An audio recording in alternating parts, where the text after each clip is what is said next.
I'm Rich Pyle. We've got a great show for you. We've got our own Yooper Bob Heil and his sweet buns.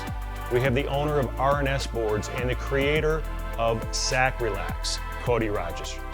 We also have the Get to Know Your ACO family and so much more, so let's get right into it. Here is Whole Nation. Ladies and gentlemen, the show is about to begin.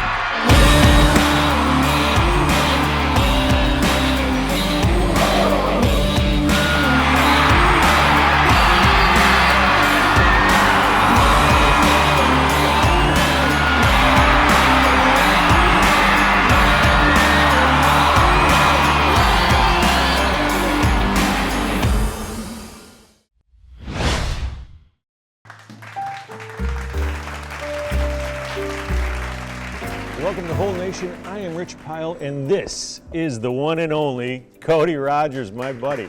How's it going, Cody? It's going Welcome good. to Whole Good. Nation. So he owns RNS Boards and also is the creator of Sac Relax, right? Yes, sir.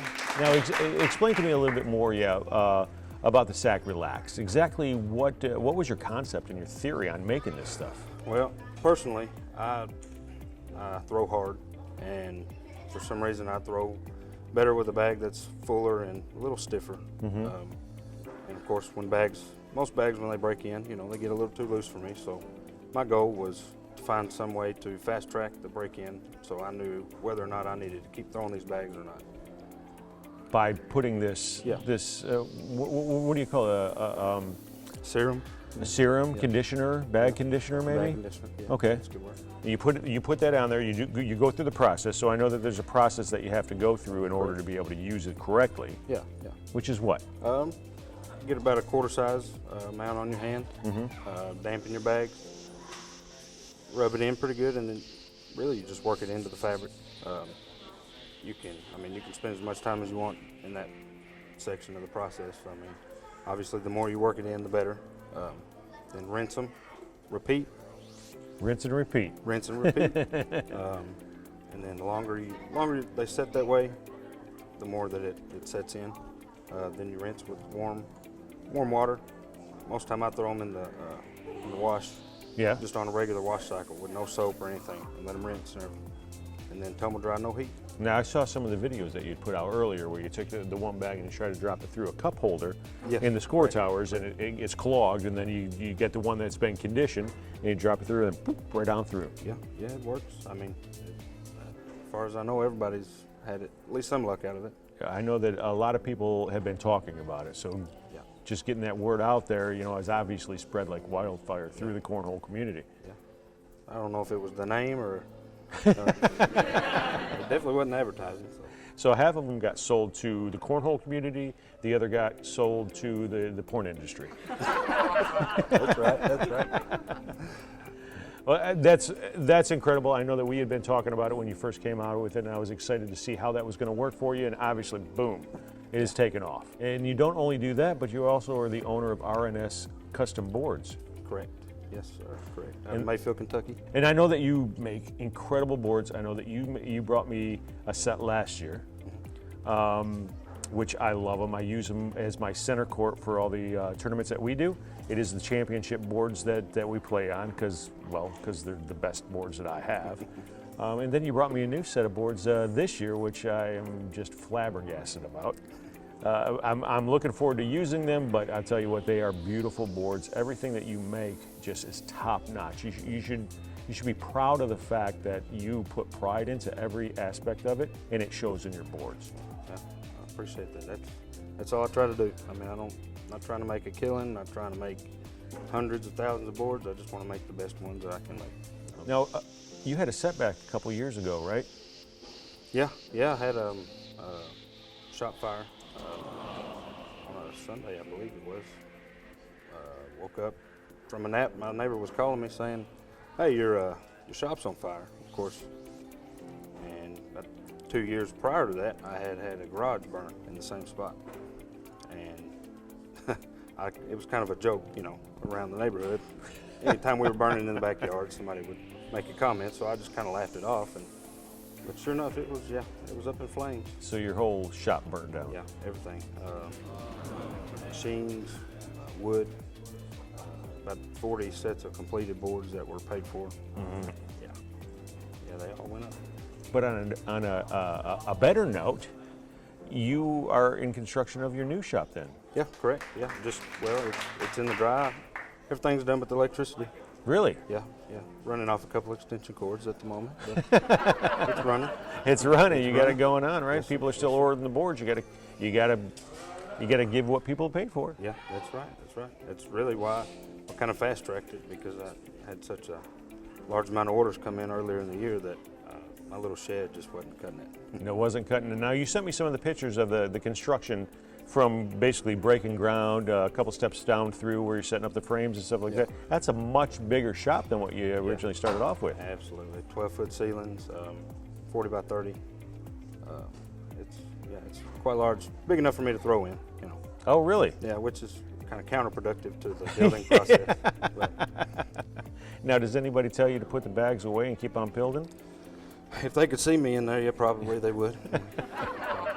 So like I said, you've been very busy, obviously, with the Sac release and the RNS boards and the creating of all that. Not only those things, but you just got married Monday, didn't you? I did. Yeah, it's the wife yesterday. Congratulations. I was lucky enough to be invited to be there. Actually, we'll show you some pictures of that right now.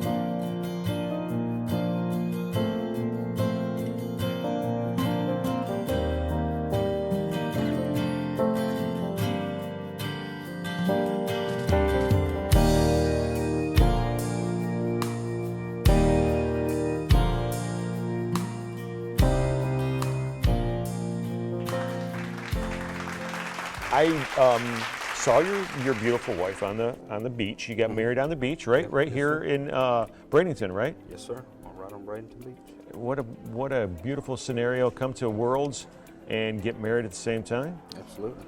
I don't know, and your wife is beautiful. She's a beautiful woman. I don't know how in the world you hooked up with that, but obviously you have a great running lucky streak going on. Have you ever thought about buying a lottery ticket? Oh, well, I haven't bought one yet, but it's a possibility. Now, what does Jessica think about you making boards in the Sac Relax and everything that you do for Cornhole? Well, the board, she's 100% behind me. She does, you know, we have 4 kids between us. Yeah. And last year, my 2 were homeschooled.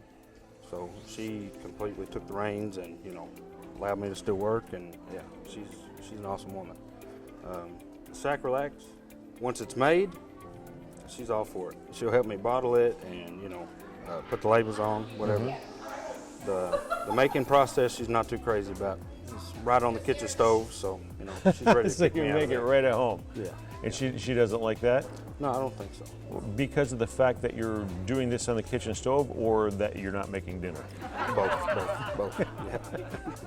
Both. It smells pretty good, you know. Maybe better than what you were going to cook, huh? Oh, much better. If somebody wants to buy a set of boards from you, and you're in Kentucky, so if somebody wants to buy around the country, wants to buy a set of boards from you, how are they going to be able to do that? Currently don't have a website. I'm not very tech savvy. So Facebook, RNS Boards on Facebook. Just message you? Yeah, messages. So it's very, so you have a personal connection with your clientele? Yes, absolutely. Do all the design work myself, so there's a lot of back and forth. Never print a set until they're completely satisfied. So. Yeah. And what about the Sac Relax? Now you can buy it. It's on Amazon. Search Sac Relax. Cornhole Addicts has been moving it since I got started. Big supporter. And yeah, couldn't be more thankful for them. If you can get online, if you can get onto social media, you can buy anything that you're making. Yes, sir, absolutely. Listen, I appreciate everything that you do for the Cornhole community. I appreciate everything that you do for me personally. Absolutely. I consider you a friend of mine, and I totally believe that the products that you put out are the best products out there. So if you guys want some incredible boards, see my man Cody, RNS Boards, and if your bags aren't hitting the hole, find some Sac Relax. Thanks, Cody. I appreciate it, buddy. Appreciate you. Thank you, Pop.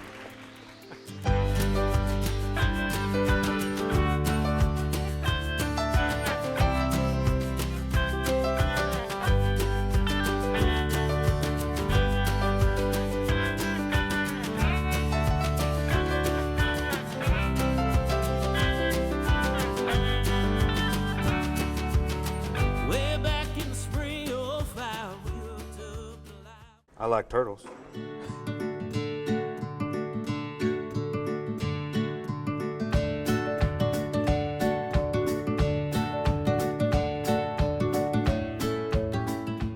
Welcome to Hole Nation. I'm your host, Rich Pyle. This is a segment where we like to show you the people that make up the ACO and its family. So continue watching as we show you how to get to know your ACO family.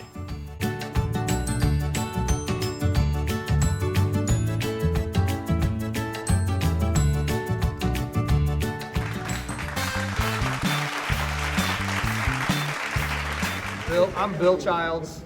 They call me the mayor of Billville Baggers. We're from Atlanta, Indiana. We've been playing since 2018, and we pretty much started fresh into the ACO, so we've been playing the ACO for 2 years. We are Billville Baggers. My wife did kind of give us that name. I'm out there all the time. She asked if I was going to come in from Billville. So my buddies, we all accepted we're the Billville Baggers. So I think if it's not me if I'm not the king of cornhole, I'm gonna go on a limb. So I watched this guy play last night. I'm gonna go with Chris Day. My name's Cord. I'm from Indianapolis. I play in Billville. Rocky. I'm a Hoppa, second year in ACO. Plan on enjoying the beach, drinking beer, and relaxing. And I'm gonna be the king at cornhole. Yes, sir. I'm Opie, Billville Baggers representing. I'm just here to party and have a good time. I'm Chris from Billville Baggers. That's big pun. Big pun. Been playing cornhole for a while in the backyard now, but this is first full season in the ACO. My name's Troy. I'm from Noblesville with Billville Baggers. Been playing with them for about 1.5 years. My partner Cord, we've been playing ACO for about 3 years. And just love the cornhole family, enjoy playing. And if I had to pick one guy of the group that's going to do something this year, it's going to be the mayor. Get off his nuts. Give me a kiss. Give me a Do kiss. it. Give me a kiss, right? Oh yeah! I like turtles. Hey, my name is Amber Thompson. I am from Bardstown, Kentucky. It's about 30 minutes south of Louisville. I've been playing competitive cornhole for about 9 months now. This is actually my first season in the ACO. I plan on attending about 5 more ACO majors, South Bend, Virginia, a few others. I'm excited for season 17, my first season. I just want to say happy Halloween to everybody.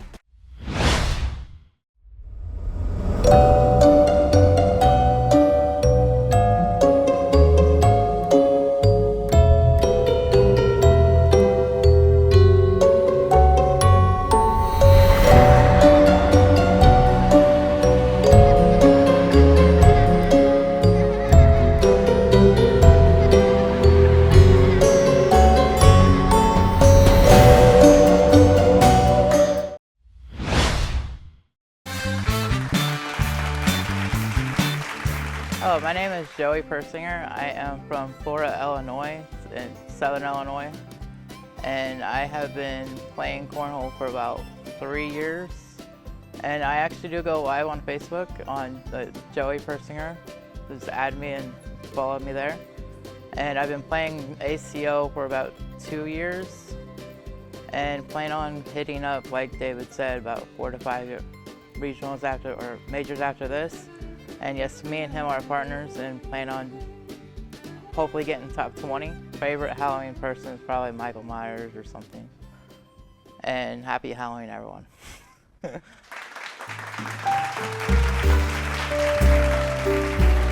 Welcome to Whole Nation. I am your host, Rich Pyle, and today in Whole Nation Studios here in Kalamazoo, we have my buddy, Bob Heil. Bob, welcome to Whole Nation. Thank you, sir. Thank you. Before we really get into this, there's one thing that I wanted to bring up. I noticed that your luggage was a little bit light this trip. I have no idea what you're talking about. Well, there's these things that were not in there that you usually bring when you know that you're coming to see me. You know, kind of squared. They weigh about 25,000 pounds. Oh, you're talking about the UP cinnamon rolls. The UP cinnamon rolls, yes. Yeah, that wasn't in the cards this time. Wasn't in the cards? No, maybe next time, though. Okay, well then this interview's not in the cards this time either. Cut. Hey, listen, man. I like those cinnamon rolls. Like, it gets me through the interviews. Without those We'll things, get them next this is time. what happens. They get cut short. Okay, next time. All right. Listen, we've got that documented. Next time, Bob's bringing me the cinnamon rolls, or you're not playing in the ACO. Okay, that's a deal. Okay, it's a deal. That's a deal. I don't have that kind of pull, but I like to. You might. I don't. Speaking of, and the cinnamon rolls, where are you from? You get those locally, right, from the place that you live? I live in Bessemer, Michigan, but I get those. It's about an hour and a half from where I live, but it's normally like if I'm coming down somewhere, it's kind of on the way, but not really. But I like to bring them to because they're pretty cool. Actually, they're so big and I like when you bring them too, just because you know. Well, they're just so so big. ginormous that nobody can believe it's actual cinnamon roll. They actually sell them. And they're huge. They literally weigh like 20 pounds. Those things are they're giant. heavy, yeah. I probably don't need them, but man, are they good. Yep. And where is it that you said your hometown is? I live in Bessemer, Michigan. Now, where exactly in Michigan is Bessemer? It's about as far north and west in the UP as you can get. We're in the UP, 10 miles from Wisconsin border. The Upper Peninsula, for those people that don't understand, you know, Michigan terminology, Yep. we call them Yoopers, right? Yes, sir. And we play my regionals are all in Wisconsin. Is that where you picked up that accent from? Everybody thinks I'm from Canada, eh? But I thought that was just because of all the beer drinking you do. we don't do any up there. No, yeah, I think that's a bunch of BS. You're probably right. How long have you been involved with the ACO? I mean, I see that you have the shirt and everything, you know, which I hear is going around, just not on my back. Yeah. But how long have you been playing with the ACO? This will be my second full year. I played in one major the previous year and a couple regionals, but everything got cut short. But last year was my first full year, so. So, and you only went to one major, you said? 2 years ago, I went to one. That was your first one. And last year I went to, I don't know, quite a few, probably 6, 7, 8. Oh, did you? Something like that, yeah. How many do you think you're going to hit this year? Because we're just starting off. I'm hoping at least 8, maybe a few more, but at least 8, yeah. Which one are you really looking forward to? Is there one in particular that you're like, man, I really want to go to that one? Hinckley's a fun one. I like it. It's close, but Hinckley's probably the. And that's best Minnesota, one. right? Yes. And they kind of talk like you do, so you can understand what everybody's saying. You feel kind of like Sometimes, but it's only 3.5 hours, so that's why I really like it. It's because it doesn't take long to get there. How long did it take you to get here today? 9 hours. Holy crap, really? 603 miles, I think it was, or something. I come across the UP and down. On the way home, I'll go through Chicago and see how that goes. But either way, it's about 9 hours, no matter which way I do it. Now, do you have like one of the majors that you've been to over the past? Well, this is your second year now, anyway, for the full season. Is there one that really stands out more so than the other ones did? Maybe from an accomplishment, or maybe just because you just had such a good time, or? I would say Branson. Last year probably was because the amount of people and the Pro Series was going to be going on and to qualify and I qualified for that. And I didn't really play well, but just the atmosphere of the people and the buzz was pretty cool, and a nice vacation, a nice area. So, and I'm looking forward to Worlds there too. So yeah, that's right. Worlds are there this year. Yes. Did you get a chance to do any of the stuff that was in the other than the tournament itself? Because there's a ton of stuff to do in Branson. Yeah, we just went down to like not far from the Botel where they had it. There's like a little bunch of bars and shops and all kinds of stuff, kind of like a river walk. We just did that. Yeah. We didn't really go any place else. But you know all the stuff that's around there, right? Holy cow. There's a lot of stuff to do. First time we went through there, I was like, yeah, this is like Pigeon Forge on steroids or something. It's crazy. It's nuts. Lots of stuff to get in trouble with. Yeah, I'm too old to do that. So you used to play quite a bit of different sports before you got into cornhole, right? What were some of those sports? Oh yeah, I played softball, I did bowling, darts, basketball. I did all kinds of stuff over the years. It makes sense, the basketball thing. Aren't you like 6'8" or something like that? Oh no. 6'1", and that's that's 6'1" and slow and white. You know. Cut my basketball career short. Can't jump, no. So how is it that you made the transition from playing all those sports into cornhole? Like I said, I did a lot of sports and never really even heard of cornhole and hurt my shoulder. And a buddy actually called me, and there was a local festival going on, and they're having a cornhole tournament. I'm like, sure, I'll try it. And I think there's 30-some teams, and we actually got second. I'm like, oh, this could be something that I'd like to do. And it just kind of progressed from there, you know, buy my first set of bags, buy boards, and it progresses to 20 sets of bags. And this kind of competition. Yeah. It's been pretty interesting. I didn't think I'd honestly get to this level, and it's been fun. Have you ever played another sport? Like you said, you played a lot of sports, but have you ever played another sport that was as addicting as this sport is? For me, every sport I play is addicting.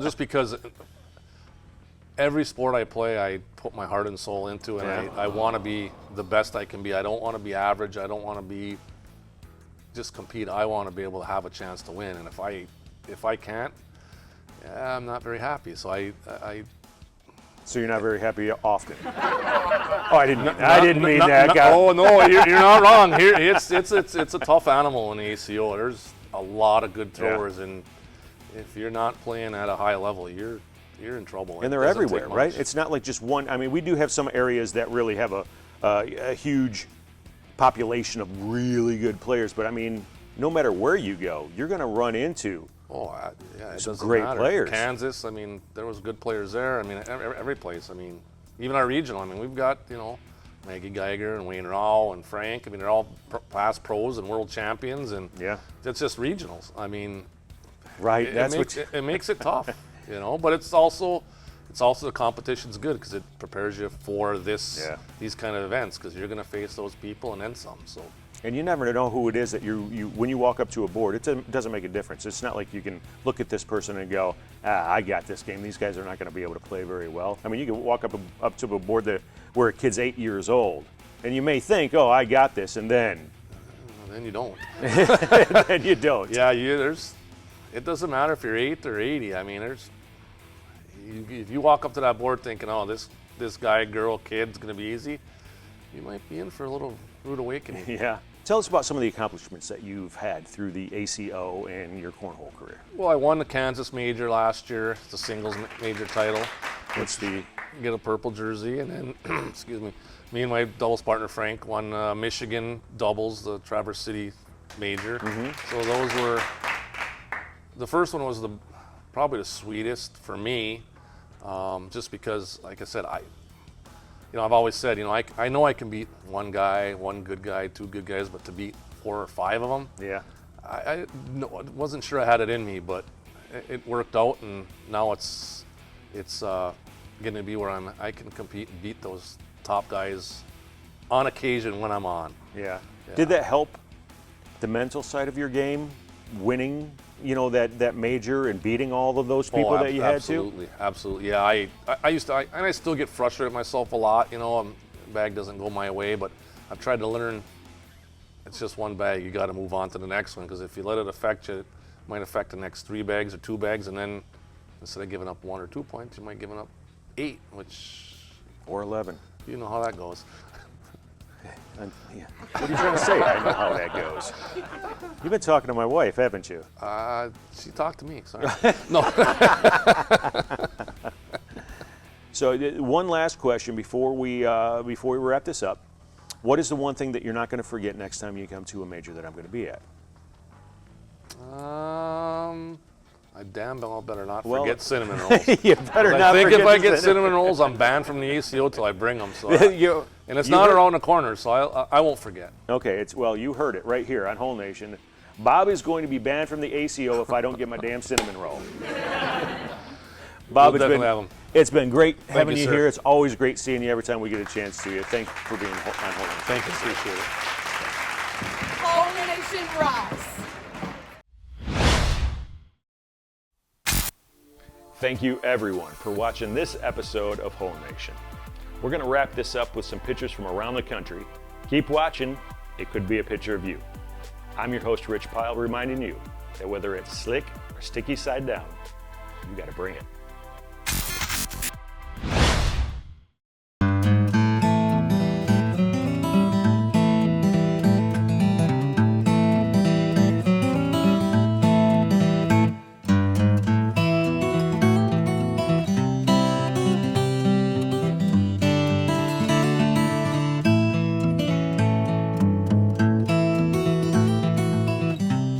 I like turtles.